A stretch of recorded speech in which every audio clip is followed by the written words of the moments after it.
Hello everyone, the Green Scorpion here, and today I'm going to...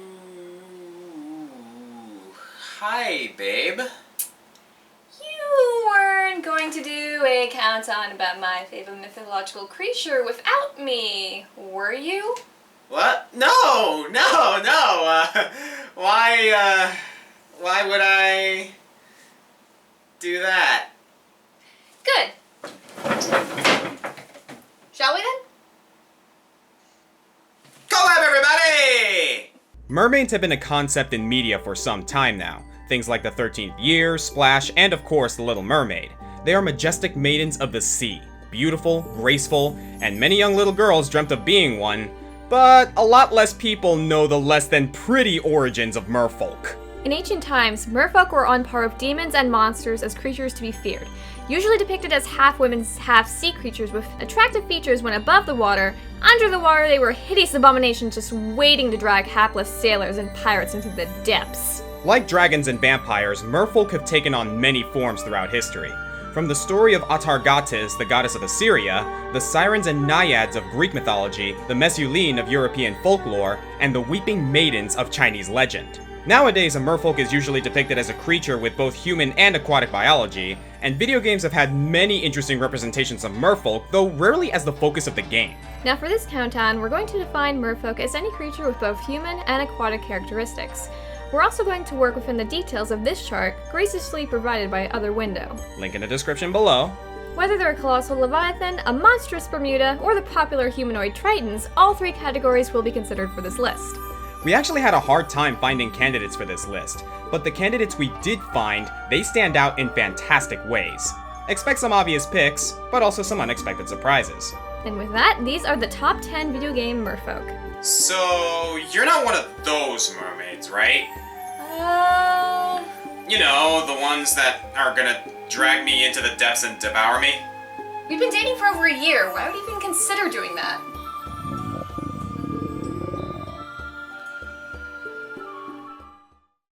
So, Ignis and I had the pleasure of playing through Shantae Half-Genie Hero together. As we got to the first major area, her excitement was apparent right from the get-go. Yeah, not gonna lie, seeing a level called Mermaid Falls made me really happy. And it lived up to the name too, because on your first visit to this level, mermaids are everywhere. Yet for some reason, they're not too happy to see you. Probably because the mermaids, as well as other young maidens, are being captured and vacuum-packed. In a can of tuna! With nothing to look forward to but the smell of mayonnaise! Turns out that the Techno Baron is responsible, kidnapping mermaids and creating phonies as part of a rather grotesque get-rich-quick scheme. Shantae goes to stop him, but Techno Baron then reveals that he has also captured the Mermaid Queen as his own personal gatekeeper. The battle with Giga Mermaid is interesting because instead of attacking the giant herself, you first have to free her from the Techno Baron's clutches. Once you do, however, the Giga Mermaid is still under the Baron's control, so she begins attacking Shantae directly. What's cool is that she attacks in all the ways you'd expect a Leviathan merfolk to fight. Powerful lightning and water magic, as well as heavy attacks that make use of her large size. We also have to give props for her design. Of course, she cuts a stunning figure, but we are reminded that she's still pretty monstrous from the aquatic scales and the serrated teeth. Also, an abundance of seashells, the jellyfish hair buns, and the fins on her hips that kind of double as a skirt.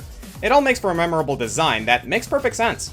In the end, there isn't much to Giga Mermaid in terms of intrigue, but she was certainly a highlight for many who have played the game. And I think it's a good place to start.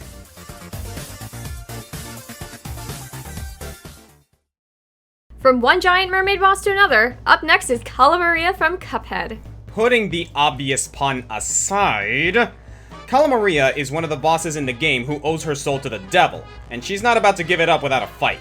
First of all, her design is simple but effective. Once again, an abundance of seashells and octopus hair? Hang on, is that octopus really her hair, or is she just using it as a wig? Hold that thought, babe.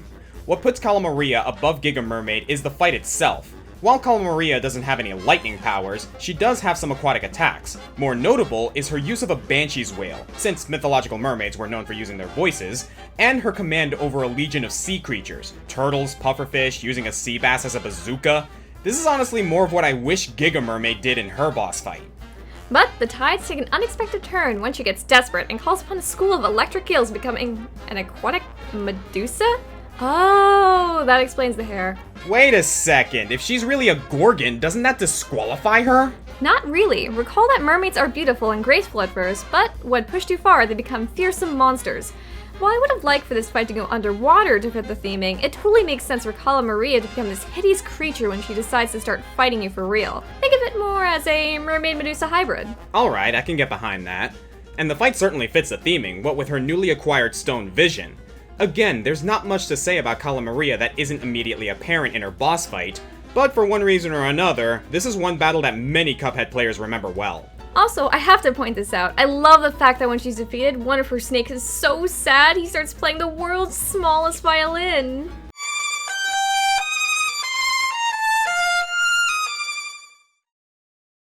So, do robots count? Normally, I'd be skeptical about that, but look at her. She's clearly a mermaid. Alright, fair enough. Splash Woman appears in Mega Man 9 and has a distinction of being the only female robot master in a series dominated by men. Originally built as a rescue android designed to assist swimmers and sailors trapped in the ocean, Splash Woman was scheduled to be scrapped until Dr. Wily came in and reprogrammed her for the purpose of world domination.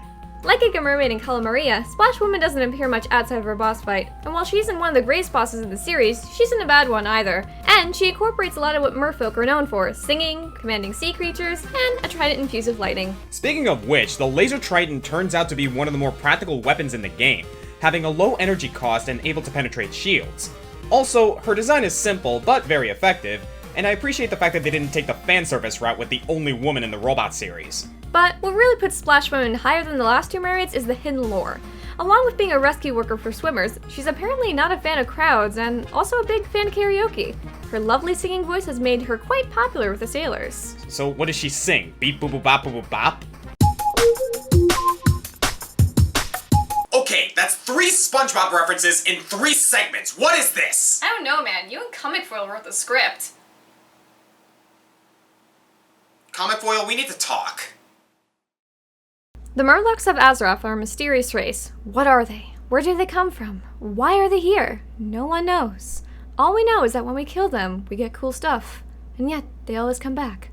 Always with one weapon in hand, always ready to fight. Only to die again and again. One Murloc finally had enough and traveled to the Nexus to avenge his dead and newly revived comrades. He dies again and again, but always comes back. Is he immortal? Does he possess deathly powers stronger than Arthas? Is he a godly being deserving of our never-ending worship? The world may never know. That might be the best explanation for infinitely respawning enemies I've ever heard. Everyone, meet Murky from Heroes of the Storm. While certainly not what you would expect for a merfolk, Murky certainly counts, being a more amphibious merfolk with leviathanistic and Bermuda features. With an array of fish-filleted weaponry at his disposal, Murky quickly becomes the underdog of the Nexus, seeking one thing and one thing only: revenge. The Murlocs of Warcraft have been hunted down for years, all the petty pursuit of loot and experience. Murky finally decided that enough was enough and took up arms to exact his vengeance and show those entitled adventurers what his pudgy little race is capable of. Despite not looking like your traditional merfolk, Murky still does much of what you would expect a merfolk to do. He uses tools made from aquatic fauna. He casts water magic to attack enemies and protect himself, and he is able to call upon a legion of sea creatures. March of the Murlocs literally has him commanding an army to raise the battlefield, and he can even summon pufferfish and a giant octopus. Can you imagine if all the Murlocs in Warcraft could do this? Low-level players wouldn't stand a chance! And that's what makes Murky so interesting. Even though he can't speak simple English, he's clever enough to stand alongside trained hunters, veteran knights, and space marines, and the embodiments of life and death themselves. Most of the other heroes can't understand what he's saying, but those that do tend to become frightened of the little guy. Seriously, even Diablo is scared of him. The all-powerful demon who terrorized Tristram and is responsible for horrid abominations like Leoric is scared of a Murloc. Who is this guy?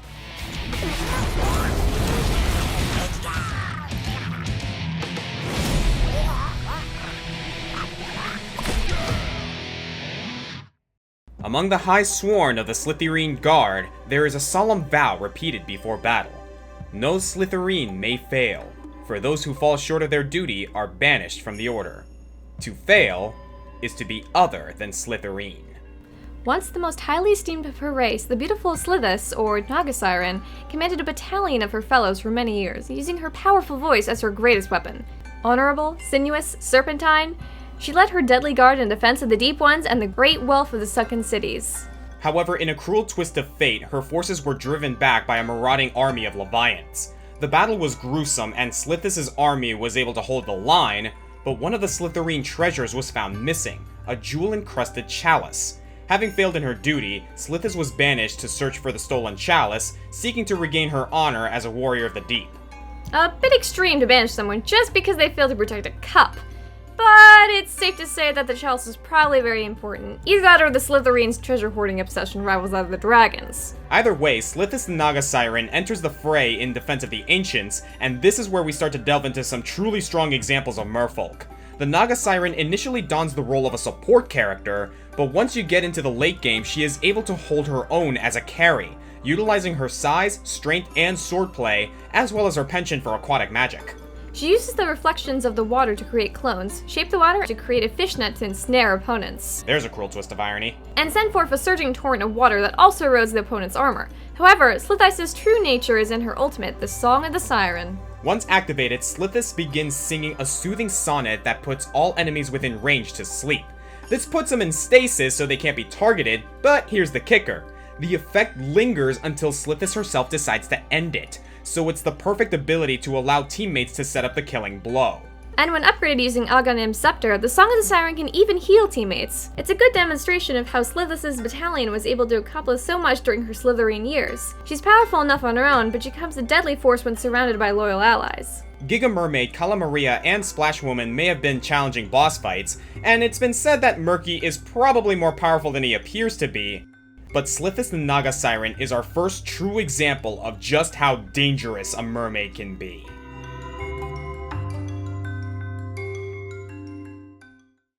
Science couldn't explain it, but there he was in the deep, deep waters of the ocean.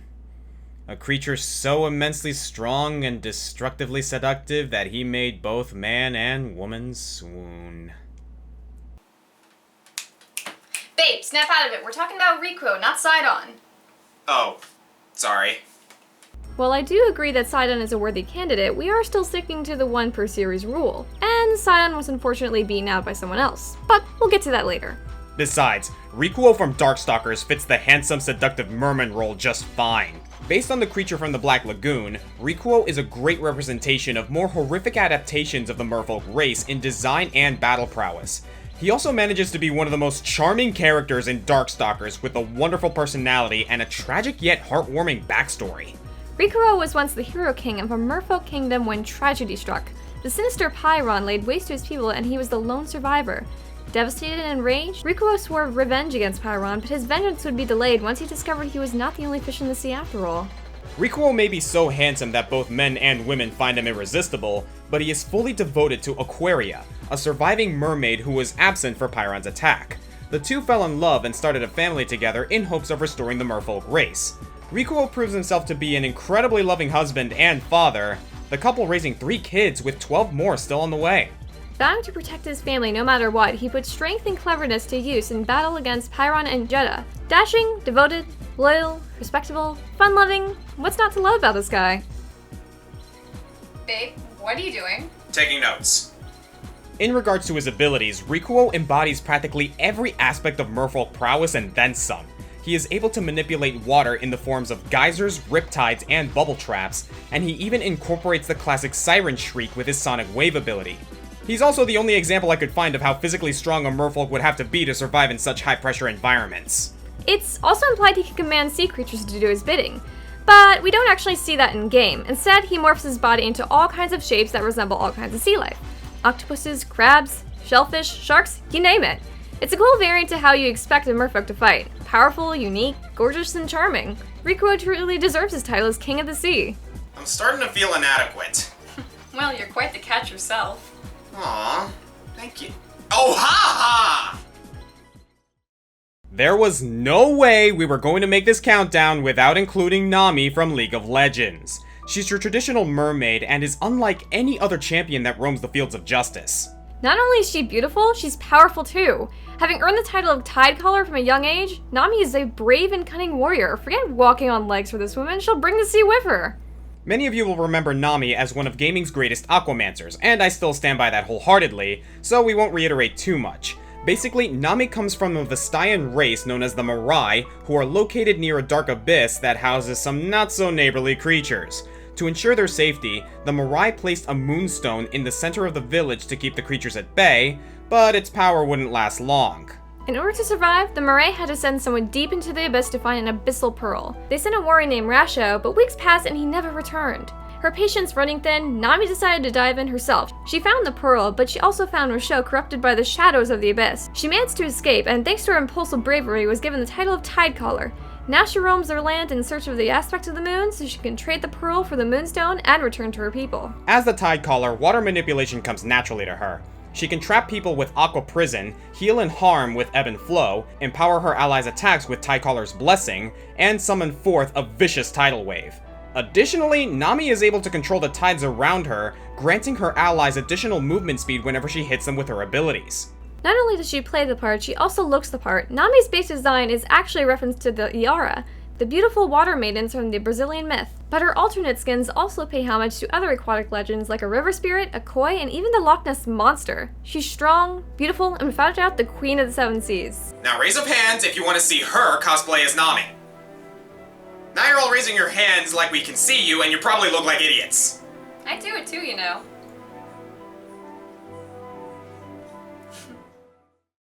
Anyone who's ever underestimated the power of the ocean quickly learns that the sea is a cruel and vengeful mistress, always ready to lure and drag helpless victims into the depths with her sweet song. This next contender is definitely no Little Mermaid, and her beauty lies only in song and the eye of the beholder. Lurking in within the festering bowels of the cove, we have the siren from Darkest Dungeon. You want to talk about mythological accuracy when it comes to mermaids? Well, here you go. This is why mermaids were feared in ancient times. They were horrid, terrifying monsters that could control anything or anyone with merely a haunting melody. And if you haven't commented about it already, I know that in Greek mythology, sirens were originally bird women, and it wasn't until later that they were made more aquatic and mixed with nereids and incorporated into mermaid stories. But mermaids did the singing thing too. The fight against the siren ends up being one of the most potentially frustrating boss fights in the game. Her abilities include calling upon a legion of pelagic soldiers, terrorizing your party with a blow of her conch, and unleashing ravenous tentacles to cause bleed damage. However, her defining feature is her Song of Desire. 1 second you're fighting for your life, and the next thing you know, you're attacking your own party as the siren's newest plaything. Sheesh. When you put it like that, it almost makes me feel sad given her backstory. Back when the Ancestor was still experimenting with Lovecraftian horrors, he had attracted the attention of a young but foolish girl who became obsessed with him. The Ancestor quickly grew tired of her meddling in his private work, and wasted no time in sacrificing her to the fish creatures of the deep in pursuit of more knowledge. This would eventually come back to bite him because not only did he provide the creatures a new queen, but also a new slave. And just like with all the other bosses in Darkest Dungeon, this boss comes in 3 forms: the captivating siren, the alluring siren, and finally, the beguiling siren. Of which I still haven't beaten. You've had the game for how long and you still haven't beaten it? You have no idea, babe.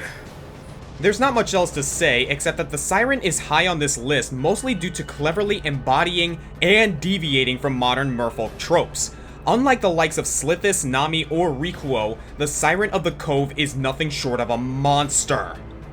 And in terms of the merfolk myths of old, that's pretty damn accurate.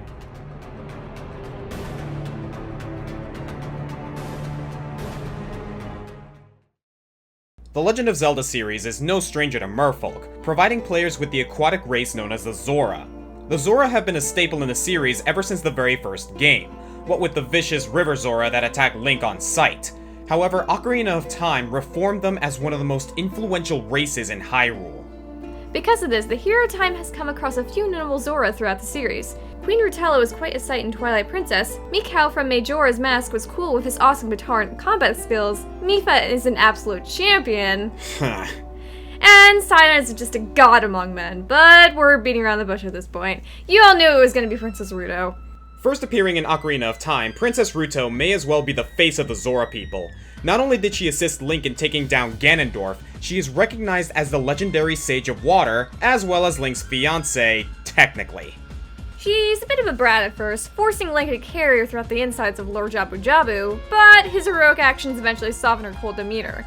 Good thing too, because she becomes a bit of a badass 7 years later, being one of the only sages in the game that doesn't need Link to come to her rescue, even if she had Sheik's help. I take it she learned her lesson from last time, and I'm thankful that she most likely took after her mother as opposed to her couch potato of a father.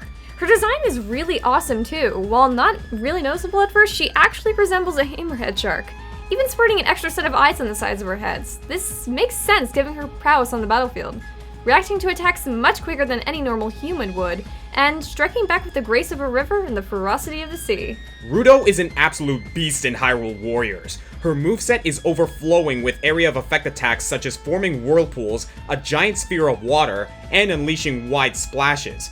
She also has a unique mechanic where executing her combos causes a blue gauge to fill up, which she can use to then fire off long-range waves of water that plow through enemy units.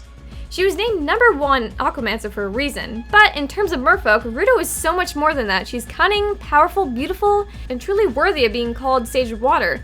Nami might be the Queen of the Seas, but Ruto is without a doubt the matriarch of the Zora.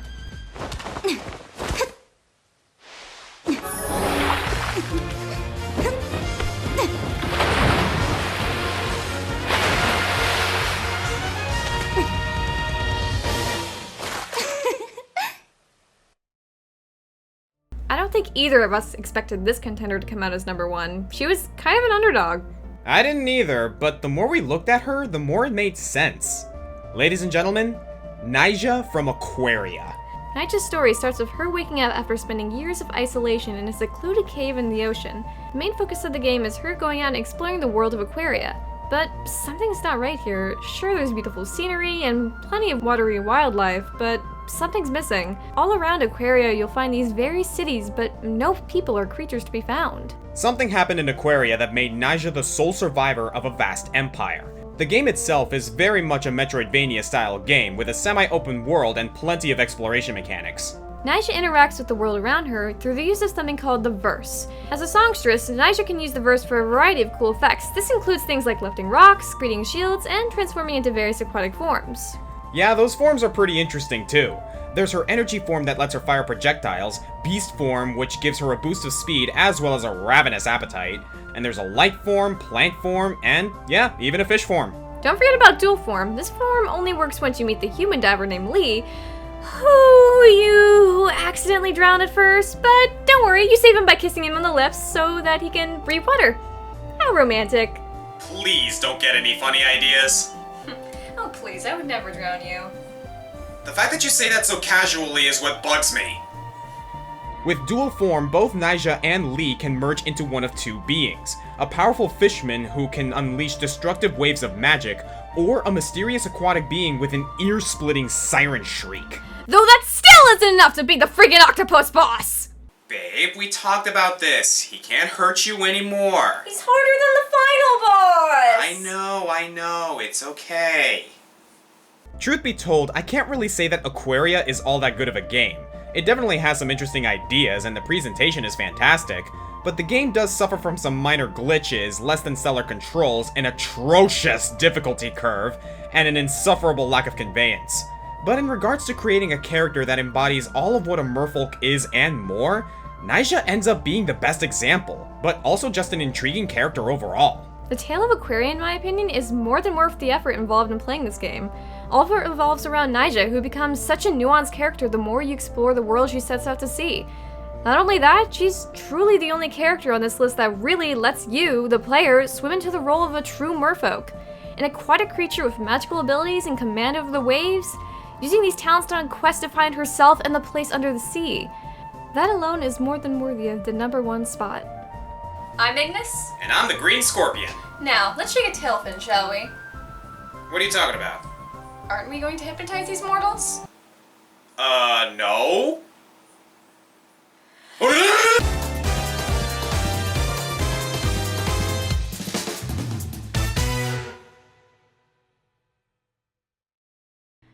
My heart is stupid, I disdain all glittering gold. There is nothing that can console me but my jolly sailor